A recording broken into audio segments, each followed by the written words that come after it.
लोग त्रस्त हो चुके हैं इस सरकार से।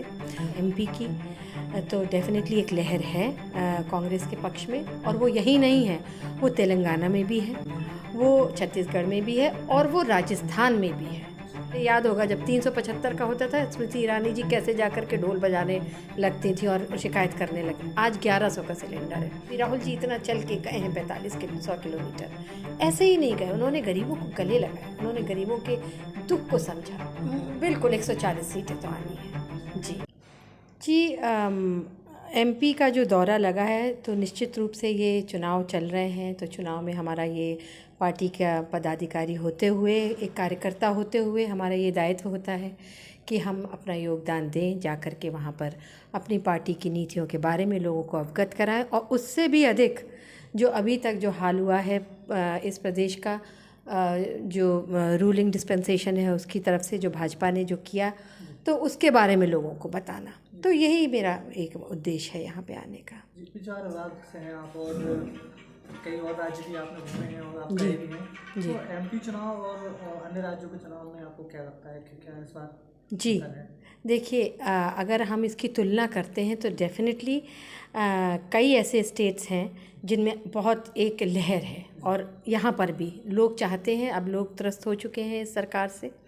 और जहाँ तक यहाँ की बात है एमपी की, तो डेफिनेटली एक लहर है कांग्रेस के पक्ष में, और वो यही नहीं है, वो तेलंगाना में भी है, वो छत्तीसगढ़ में भी है और वो राजस्थान में भी है। तो इसलिए मैं ये कहूँगी कि हर जगह इस समय लोग बदलाव चाहते हैं।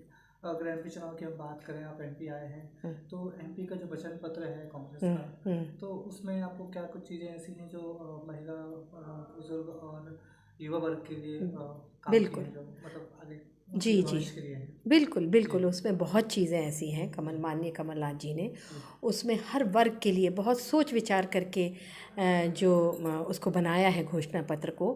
और आप जानते होंगे कि राहुल जी ने कई जगह जिसको कहा है गारंटी देना, कर्नाटक में गारंटी दी, कर्नाटक में आज वो सरकार उसका क्रियान्वयन कर रही है। उसी प्रकार से यहाँ पे जिस तरह से आप देख रहे हैं 1500 रुपया प्रति माह महिलाओं को पहुँचेगा। एक घर में यदि 3 जेठानी, देवरानी, सास, तीनों को पहुँचेगा, ये नहीं कि केवल एक को पहुँचा दिया और कह दिया एक घर में पहुँच गया। तो जहाँ तक महिलाओं का सवाल है, प्रत्येक महिला के लिए घर में अगर सिलेंडर, देखिए महिला को बजट के अंदर रहना पड़ता है, तो सिलेंडर अगर पहले याद होगा जब 375 का होता था, स्मृति ईरानी जी कैसे जाकर के ढोल बजाने लगती थी और शिकायत करने लगती। आज 1100 का सिलेंडर है, तो अगर वो सिलेंडर 500 का होता है, हमारी सरकार आएगी 500 का सिलेंडर, बहुत बड़ी राहत होगी महिलाओं के लिए। फिर इसी प्रकार से बच्चियां जब पैदा होती हैं, पैदा होने से जब तक वो शिक्षा पूरी ग्रहण करके, तो शादी होगी तो 1 लाख रुपया, और पैदा होती है और शादी तक 2.5 लाख रुपया। तो ये जो हमारे यहाँ के गरीब वर्ग की जो महिलाएं हैं उनके लिए बहुत बड़ी राहत की बात है। बच्चों की शिक्षा के लिए जैसा आपने देखा घोषणा पत्र में, कक्षा 1 से 8 तक 500 रुपये का धनराशि देना, 9वें 10वें बच्चे को 1000 रुपया, और 11वें 12वें बच्चे को 1500। तो मतलब इससे एक मदद होगी हर परिवार को। अगर बच्चा किसी कारण, आर्थिक कारण से अगर नहीं जा रहा है, ड्रॉप आउट बहुत बढ़ रहा है, तो मुझे लगता है कि इस सबसे बहुत बड़ा परिवर्तन आएगा समाज में। और कांग्रेस हमेशा देखिए वेलफेयर स्टेट रही, वेलफेयर के लिए काम करा उसने। अंत्योदय, अंत में जो गरीब व्यक्ति है वो किस तरह से, तो ये सोच रही है इंदिरा जी की कहिए, चाहे सोनिया मैडम की कहिए, प्रियंका जी की, राहुल जी की, सबकी ही यही सोच है। अभी राहुल जी इतना चल के गए हैं 100 किलोमीटर, ऐसे ही नहीं गए, उन्होंने गरीबों को गले लगाए, उन्होंने गरीबों के दुख को समझा। और इसलिए अब जो भी, चाहे घोषणा पत्र हो, चाहे किसी भी प्रकार का, अगर उन्हें कुछ भी, उनकी बहुत इच्छा रहती है कि हमारी सरकार आए और हम कुछ कर सकें अपने लोगों के लिए, तो उसी कड़ी में ये घोषणा पत्र तैयार हुआ है। युवाओं के लिए कितनी रिक्त स्थान पड़े हुए हैं सरकार में, वो सब भरने की बात हुई है। आपको क्या लगता है कांग्रेस इस बार कितनी सीटें ला रही है मध्य प्रदेश में?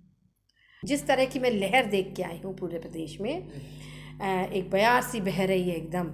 लोग परिवर्तन चाहते हैं और एक बदलाव चाहते हैं, तो डेफिनेटली 140 सीटें। आप मध्य प्रदेश में कहाँ आपने? मैं गई हूँ दतिया, ग्वालियर, मुरैना, इंदौर, अब भोपाल है, तो ये सारी जगहें मैंने अभी कवर की हैं। और भी आगे 3-4 दिन हैं लगातार, जहाँ जहाँ हो सकता है मैं जाऊँगी और लोगों के बीच अपनी पार्टी की बात रखूँगी।